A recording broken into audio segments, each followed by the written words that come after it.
Hindi ako pwede magtagal. Sige lang. Nagsasabi po yung nasa loob na bawal po mag-video kasi binivideo niyo po yung kanilang center.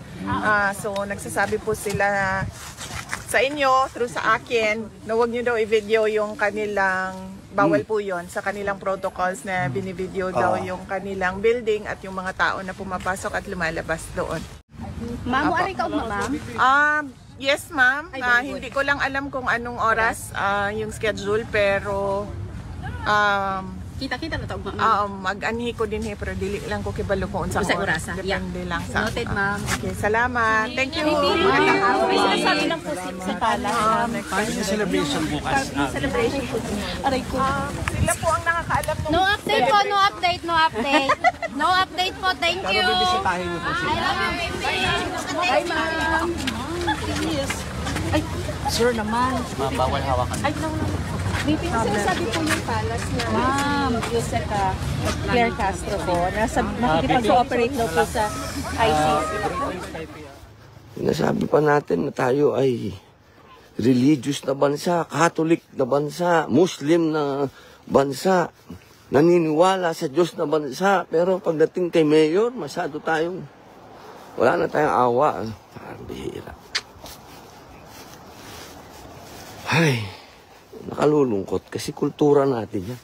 Kultura natin ang maging mapagmahal sa matatanda. Abay, yung mga politiko nga, yan ang yan ang laging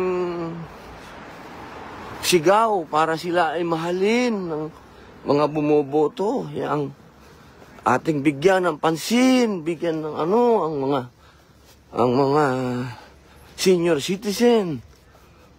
Bakit pagdating kay Mayor, ano nangyari?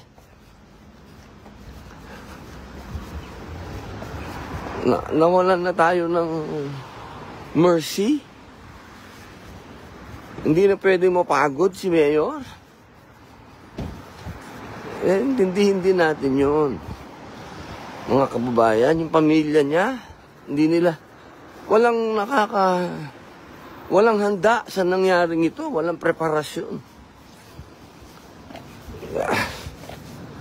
Papasalamat nga tayo sa Panginoon Diyos at ang ating Madam Vice President, maganda.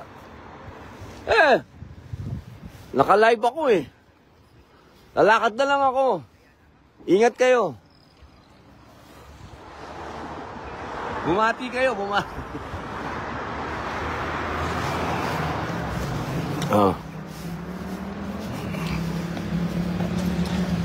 Kita nyo? Nasa na ba ako? Kasi binati tayo ng ating mga mahal na kababayan. Siyempre, sinasakay tayo. Pero sabi ko, naka-live tayo. Hindi naman tayo pwedeng. Tsaka, bawal siguro magsakay dito.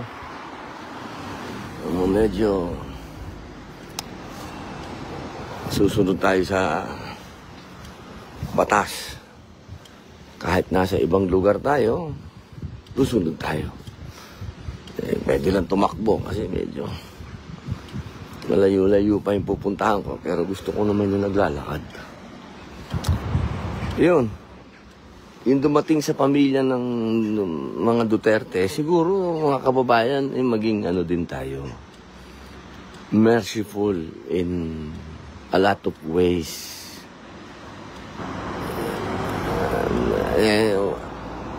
Sa sakit ng mga sinasabing mga salita para sa mga taong dumadaan sa ganitong pagsubok sa kanilang buhay. Hindi naman yan usapin ng politika na. Usapin na yan ng kung mangyari sa iyo yan, di ba? Kung mangyari ba sa iyo yan, ganyan din ang aasahan mong reaksyon ng mga tao. Kasi kakampi mo o hindi kakampi, ganyan ba sa ama mo na matanda? Wow. Come on, mga ating mga kababayan, ha? Yung kultura natin, wag nating kakalimutan. Wag tayong maging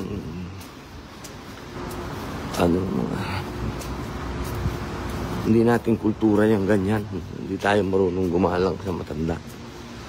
Huwag tayong gumaya dun sa mga politiko na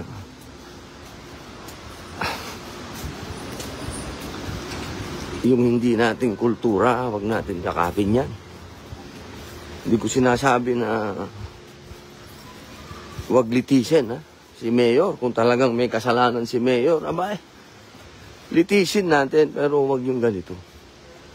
Wag tayong maging unfair sa taong nagbigay ng serbisyo sa bayan at mahal ng maraming tao sa buong mundo kung nasaan ang Pilipinas.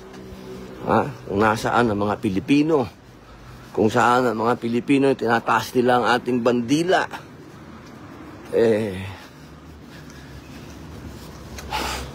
maging fair tayo, mga kababayan, maging fair tayo. Yun lang.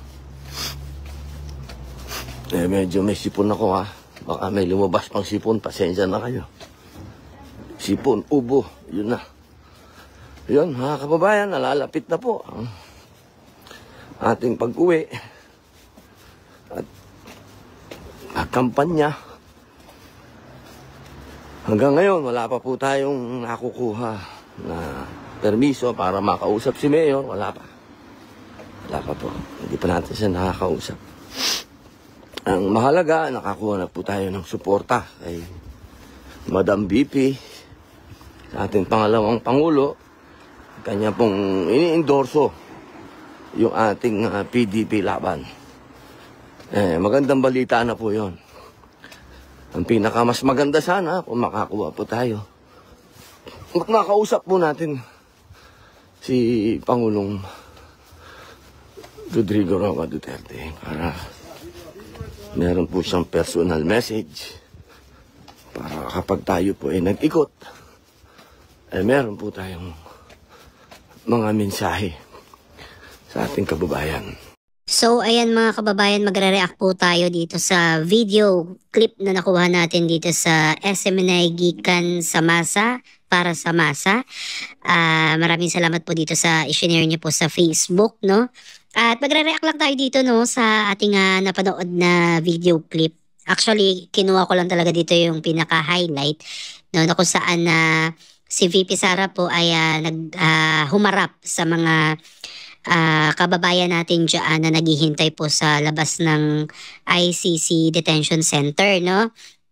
At hindi naman taliwas sa ating kaalaman na halos araw-araw na po yung mga kababayan natin dyan, maging ang mga mainstream media, ay nakaabang din po sa mga kaganapan dyan sa ICC Detention dyan sa The Hague, Netherlands.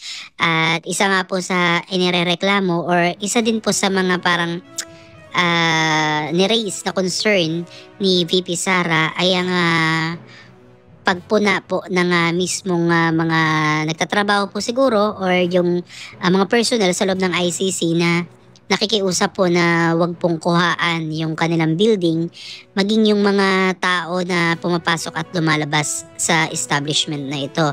So alam naman po natin na syempre may protocol po yung mga yan. For security reason din po. So, yun yung po kaiusap ni VP Sara na wag kuhaan yung mga taong pumapasok at lumalabas at maging yung detention center po ng ICC. Dahil talagang trending na po ito worldwide yung pag-cover dito kaya dating Pangulong Duterte, no?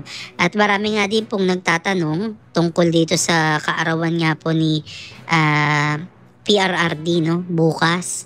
So, maging si Maris Umali, si Miss Maris Umali ng GMA, nagtatanong din po siya, no, kaya VP Sara, about ata to sa yung kay Attorney Claire Castro na may minention siya na makikipag-cooperate ata sa ICC o whatsoever. Naputol na kasi yung video pero mukhang inisnab siya ni VP Sara. No, kasi parang nakapagtanong na si Miss Maris Umali pero naglakad na si VP Sara tapos yung papalapit na sa sasakyan, inulit-ulit ni Miss Maris Umali yung tanong niya, pero hindi siya sinagot ni ni VP Sara. I don't know kung nabigyan ba siya ng ng pagkakataon na sumagot or kinausap ba siya, nagpa-unlock ba si VP Sara, pero dito sa video kasi cut na yung video, no. So ayun lang, parang tinabla pa din nga din si Kitty Duterte last time, 'di ba? May tinatanong ata yung reporter. I don't know kung sino yung reporter na yun, pero hindi din sinagot ni Kitty Duterte, no, kung papasok na ba sila o may plano, ano ba yung regalo niya, parang ganun ba. So, ayun lang mga kababayan, maraming salamat po sa inyo. Itong video na nasa dulo ay pagpapatuloy po nung kalye survey natin, no, sa pagtakbo po ng ating mga senatoriables this coming May election. So, patuloy po natin na abangan. Tignan po natin yung mga datos sa ground talaga. Muli, maraming salamat at kita-kits ulit sa susunod. God bless.